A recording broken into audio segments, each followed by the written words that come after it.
छब्बीसवीं आईनी तरमीम के निफाज के बाद चीफ जस्टिस की तकर्री के लिए खुसूसी पार्लिमानी कमेटी तश्कील दे दी गई। नून लीग की जानिब से ख्वाजा आसिफ, एहसन इकबाल, शाइस्ता परवेज मलिक, आजम नज़ीर तारड़ शामिल।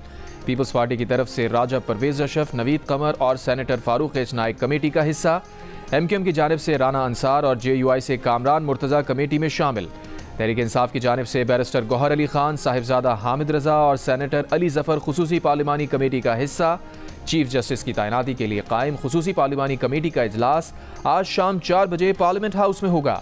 26वीं आईनी तरमीम के तहत नए चीफ जस्टिस की तकर्री मौजूदा चीफ जस्टिस के रिटायरमेंट से 3 रोज कबल होगी।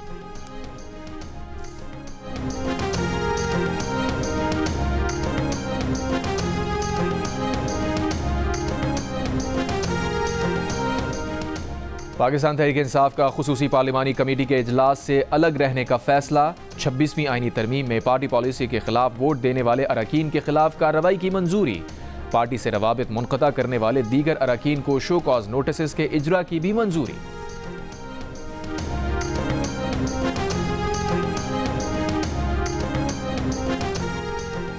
पाकिस्तान का जौहरी हथियारों से पाक दुनिया के मकसद के लिए अज़म का आदा। अक़वाम मुत्तहिदा में पाकिस्तान के नायब मुस्तक़िल नुमाइंदे उस्मान जदून ने कहा, पाकिस्तान आलमी मुआहिदा NSA के हिमायत करता है। ये आलमी जौहरी ख़तरात को कम करने और सलामती को बेहतर बनाने में मददगार साबित होगा। उन्होंने कहा कि जनूबी एशिया में जौहरी हथियार भारत ने मुतारिफ कराए। भारत जम्मू कश्मीर के हवाले से अक़वाम मुत्तहिदा की करारदादों पर अमल नहीं कर रहा और भारत सलामती कौंसिल का मुस्तक़िल रुकन बनने की ख्वाहिश रखता है।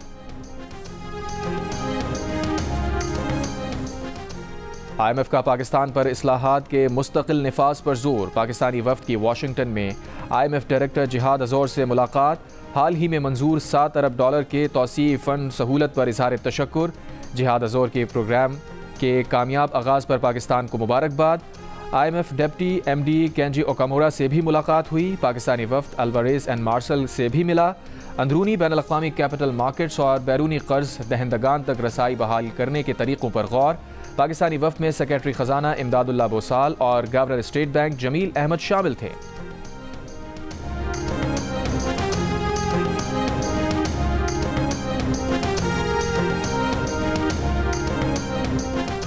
अमरीका ने मजीद 26 कंपनीज पर पाबंदियां लगा दी। अमरीकी कौमी सलामती के मफादात और खारजा पॉलिसी के खिलाफ काम करने का इल्ज़ाम। अमरीकी कॉमर्स डिपार्टमेंट के मुताबिक कंपनीज बरामदी कंट्रोल की मुबैना खिलाफ वर्जियों में मुलविस हैं।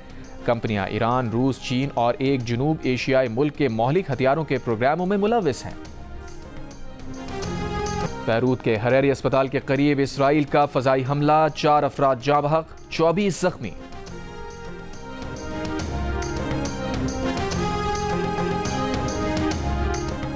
केस आम बेंच सुनेगा या आईनी बेंच? लगता है ये सवाल सुप्रीम कोर्ट में हर रोज उठेगा। मुसाबकती कमीशन से मुताल्लिक हाई कोर्ट के फैसले के खिलाफ अपील पर जस्टिस मंसूर अली शाह के रिमार्क्स। कहा, क्या ये केस अब आईनी बेंच में जाएगा या हम सुन सकते हैं? बैरिस्टर फरूक नसीम बोले, सियासी केसेस अब आईनी केसेस बन चुके हैं। जस्टिस आयशा मलिक ने मुस्कुराते हुए रिमार्क्स दिए कि चलें जी, अब आप जानें और आपके आईनी बेंच नई तरमीम पढ़ लें। आर्टिकल 199 वाला केस यहाँ नहीं सुन सकते। जस्टिस मंसूर अली शाह ने कहा, 3 हफ्तों तक समाअत मुलतवी कर रहे हैं, तब तक सूरत हाल वाज़ेह हो जाएगी। वैसे भी हमें खुद समझने में ज़रा वक्त लगेगा। हम वकला इस आईनी तरमीम को मुकम्मल तौर पर मुस्तरद करते हैं। हम समझते हैं ये आईनी तरमीम जो है ये एक्स्ट्रा कॉन्स्टिट्यूशनल है। ये आईनी तरमीम आइन के बुनियादी ढांचे के ख़िलाफ़ है। हम इंशाअल्लाह ताला मुल्क की तहरीक चलाएंगे वकला की। एक नेशनल एक्शन कमेटी बना रहे हैं तहरीक चलाने के लिए, जिस तरह हमने 2007 में बनाई थी, जिस तरह हमने 2002 में बनाई थी। वकील रहनुमाओं का 26वीं आईनी तरमीम के खिलाफ मुल्क गिर तहरीक चलाने का ऐलान। हामिद खान ने कहा, आईनी तरमीम मावराए आइन और अदलिया पर हमला है। सबका इत्तफाक है कि इसे रोकेंगे। जस्टिस मंसूर अली शाह के अलावा कोई चीफ जस्टिस कबूल नहीं। नेशनल एक्शन कमेटी बना रहे हैं जैसे 2002 और 2007 में बनाई थी। सारे पाकिस्तान में एहतजाज की कॉल देंगे। हामिद खान का 25 अक्टूबर को वकला की तरफ से यौम निजात मनाने का भी ऐलान। वकील रहनुमा अली अहमद गुर्द ने कहा, वकला एक्शन कमेटी 26 अक्टूबर के बाद इजलास में लाहे अमल का ऐलान करेगी। आईनी तरमीम को चैलेंज करेंगे। सड़कों पर दमादम मस्त कलंदर होगा राहिब बुलेदी ने कहा, जिन्होंने तरमीम की मुखालफत की वो उनकी तहरीक में शामिल हो जाएं, जिससे कि इंशाअल्लाह इस मुल्क का जो मुस्तकबिल है वो इंशाअल्लाह मजबूत होगा, महफूज होगा। पार्टीज़ के ऑनरेबल मेंबर्स ने और आज़ाद अरकान ने उन्होंने वोट डाले। कोई यहाँ पर लोटा वोट नहीं है। जनाब स्पीकर, मैं आपको बताना चाहता हूँ, वज़ीर आज़म शहबाज शरीफ ने कहा है कि आईनी तरमीम की मंजूरी में कोई लोटा वोट इस्तेमाल नहीं हुआ। तय हो गया कि पार्लियामेंट सुप्रीम है। काश PTI भी इस आईनी तरमीम में शामिल होती। 26वीं आईनी तरमीम की मंजूरी के बाद पाकिस्तान पर मंडलाते खतरे के बादल छट गए। तरमीम से पाकिस्तान का मुस्तकबिल मजबूत और महफूज होगा। इन तरामीम के पास होने के बाद अदलिया को हमेशा के लिए महकूम बनाया जाएगा। ये कॉन्स्टिट्यूशनल कोर्ट नहीं बनाना चाह रहे जनाब स्पीकर, ये मलक कयूम कोर्ट बनाने जा रहे हैं। एक आजाद अदलिया को उसका गला घोटने का आज ये प्रोसेस जो है वो इख्तिताम पजीर हो रहा है। इसी पार्लियामेंट में हमारे MNAs को उन्होंने ज़द-ओ-कौब किया। तरमीम को पास करके अदलिया को हमेशा के लिए महकूम बना दिया गया। ये आईनी अदालत नहीं, मलिक कयूम अदालत बनाने जा रहे हैं। तहरीक इंसाफ के चेयरमैन बैरिस्टर गौहर का कौमी असम्बली में खिताब। कहा, ऐवान उस वक्त तक तरमीम नहीं कर सकता जब तक रिजर्व सीटें पूरी ना हों। अपोजिशन लीडर उमर अयूब ने कहा कि उनके MNAs को ज़द-ओ-कोब किया गया है। चंद मफादात के लिए जमहूरियत को ज़िबाह कर दिया गया। आईनी अदालत को छोड़ती है और हम आईनी बेंच बनाने जा रहे हैं। जनाब स्पीकर, जैसे विलियम शेक्सपियर ने कहा कि a rose by any other name is still a rose। Bilawal Bhutto Zardari ने कहा है कि अदलिया ने वज़ीर आज़म खुद निकाले, लेकिन कौमी असम्बली से इख्तियार ले लिया कि वो कायदे ऐवान पर अदम एतमाद कर सके। अदलिया की तारीख ढकी छुपी नहीं। जनरल परवेज़ मुशर्रफ की तौसीक़ और उसे वर्दी में इलेक्शन लड़ने की इजाज़त अदालत ने ही दी। सियासतदान जद्दोजहद करके आमर को भगाते हैं तो उनको आइन और कानून याद आ जाते हैं। आईनी अदालत बनाना चार्टर ऑफ डेमोक्रेसी का हिस्सा था। मौलाना और PTI के मुतालबे पर आईनी अदालत का मुतालबा छोड़कर आईनी बेंच बनाने जा रहे हैं। आईनी तरमीम का मौजू शख्सियात हैं। यहाँ पर असल में झगड़ा शख्सियात के हवाले से है कि अगर एक जज है तो उससे हुक्मरान पार्टी घबरा रही है, अगर दूसरा जज है तो उससे हिज़्ब इख्तिलाफ की जमात जो है वो घबरा रही है। और एक की कोशिश ये है कि फलां जज हो, दूसरा कहता है कि फलां जज हो। सरबराह JUIFA मौलाना फजलुर रहमान ने कहा है कि एक जज से हुक्मरान पार्टी, दूसरे से हिज़्ब इख्तिलाफ घबरा रही थी। उन्होंने कहा था कि आईनी तरमीम को शख्सियात के तनाज़े में यरगमाल ना बनाया जाए, आईनी इस्लाहात लाई जाएं, अदालती निज़ाम ठीक किया जाए।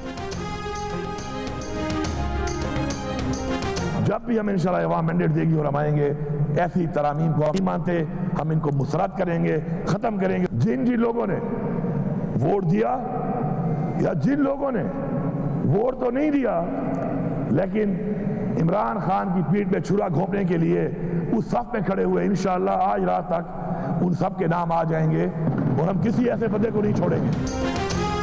सीनियर तरीन जज को चीफ जस्टिस ना बनाया गया तो फिर निकलेंगे। वज़ीर आला खैबर पख्तूनख्वा अली अमीन गंडापुर ने एक और मार्च का ऐलान कर दिया।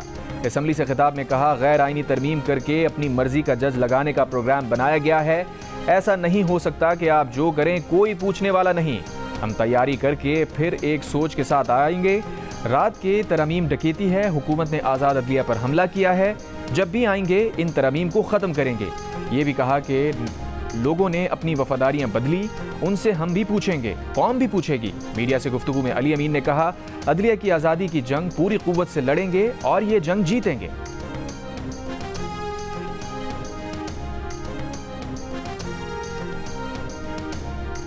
बानी PTI की ज़ाती मुआलिजीन से तिब्बी मुआयने के लिए दरखास्त। आज इस्लामाबाद हाई कोर्ट में मुकर्रर। दरखास्त में मौक़िफ़ इख्तियार किया गया कि बानी PTI के ज़ाती मुआलिजीन को रसाई नहीं दी जा रही। ज़ाती मुआलिजीन बानी PTI की मेडिकल हिस्ट्री से आगाह हैं। Doctor Asim Yusuf, doctor Faisal, doctor Samina Niazi को चेकअप का इजाज़तनामा जारी किया जाए। एक ENT डॉक्टर को फिलफौर मुआयने के लिए इजाज़त दी जाए। इस्लामाबाद हाई कोर्ट का लापता वकील इंतजार पंचौदा को आज पेश करने का हुक्म IG इस्लामाबाद को भी तलब कर लिया। चीफ जस्टिस आमिर फारूक ने कहा, 10 रोज़ हो गए, क्या ज़मीन खा गई बंदे को। इंटेलिजेंस एजेंसीज की रिपोर्ट कहाँ है? चीफ जस्टिस की इंटेलिजेंस ब्यूरो और पुलिस अफसरान की भी सरजनिश। आईबी अफसर से सवाल किया कि आपने क्या किया है? आईबी अफसर ने कहा दरखास्त आई थी, अभी देख रहे हैं। चीफ जस्टिस ने कहा कभी कोई काम खुद भी कर लिया करें, सारा काम अदालत को ही करना है क्या? इंतजार पंचौता बाजियाबी केस की समाअत आज फिर होगी।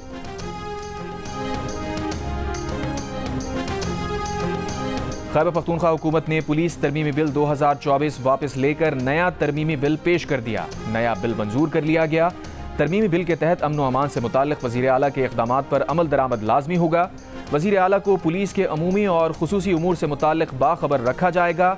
ग्रेड 18 और उससे ऊपर के पुलिस तबादले के लिए वज़ीर आला की मंजूरी लाजमी होगी। अगर आला अदलिया तकसीम ना होती तो ये दिन ना देखना पड़ता। 26वीं आईनी तरमीम की मंजूरी पर अमीर जमात इस्लामी हाफिज नईमुर रहमान का तबसरा। कहा रात के अंधेरे में अदलिया पर कब्जा जमाने की तरमीम की गई।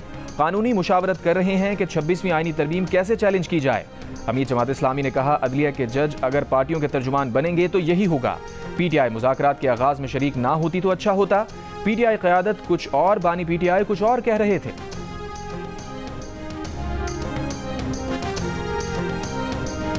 सिंध पुलिस के 2 आला अफसरान DIG पीर मोहम्मद शाह और SSP अब्दुल हफीज बुख्ती के एक दूसरे पर कच्चे के डाकुओं से राबते का इल्जाम। हुकाम ने दोनों को ओहदे से हटा दिया। एडिशनल IG इमरान याकूब महनाज की सरबराही में 3 रुकनी इंक्वायरी कमेटी तश्कील। पुलिस राय के मुताबिक पीर मोहम्मद शाह ने IG को खत लिखकर कहा था कि अब्दुल हफीज बुख्ती के कच्चे के डाकुओं से राबते हैं, उनके खिलाफ कार्रवाई की जाए। इस खत के बाद SSP ने भी DIG के खिलाफ ऐसे ही इल्जाम लगाए थे।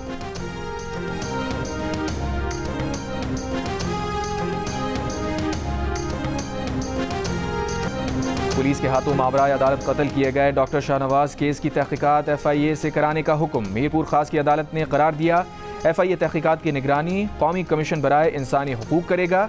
अदालत का कत्ल केस के मरकजी मुल्जिमान साबिक DIG के पेश ना होने पर इजहार बरहमी।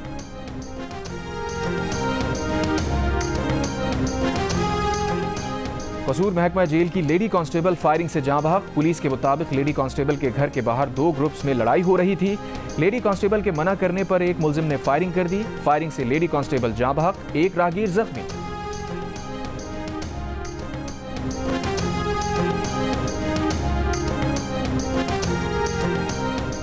कराची के इलाके नॉर्थ नाज़माबाद ब्लॉक H में गाड़ी पर फायरिंग, एक शख्स जाँ बहक। मकतूल की ताहाल शनाख्त ना हो सकी। पुलिस के मुताबिक मकतूल सर्विस रोड पर पार्किंग में गाड़ी के करीब आया तो पीछे से फायरिंग की गई। वाक़या प्रॉपर्टी या जाती दुश्मनी का लगता है।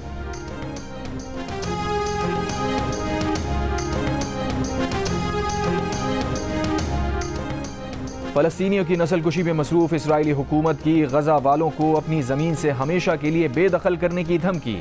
इसराइली सिक्योरिटी वज़ीर ने कहा कि फ़लस्तीनी गज़ा की पट्टी छोड़ दें क्योंकि ये इसराइल का हिस्सा है। रज़ाकाराना छोड़ने पर फ़लस्तीनियों को दुनिया में कहीं और बसाने का सोचा जा सकता है। इसराइल के फ़लस्तीनियों पर सफ़ाकाना हमले भी जारी। गज़ा में बमबारी से 12 घंटों में 41 से ज़ायद अफराद शहीद, जिनमें सिर्फ 33 को जबालिया में निशाना बनाया गया। हमास की जबालिया में जवाबी कार्रवाई, टैंक समेत इसराइली फ़ौज की 4 गाड़ियों को तबाह कर दिया। मुतादिद फ़ौजियों को हलाक और ज़ख्मी करने का दावा। इसराइली फ़ौज के मुताबिक लबनान से आज 30 रॉकेट फायर किए गए, जिनमें कुछ को फ़ज़ा में न्यूट्रल कर दिया गया जबकि कुछ खुले इलाके में गिरकर तबाह हुए। सेक्रेटरी जनरल अरब लीग का लबनान में फौरी जंगबंदी की कोशिशों पर जोर। हिज़्बुल्लाह को ख़त्म करने से मुताल्लिक़ सवाल पर कहा नज़रिए को कभी ख़त्म नहीं किया जा सकता।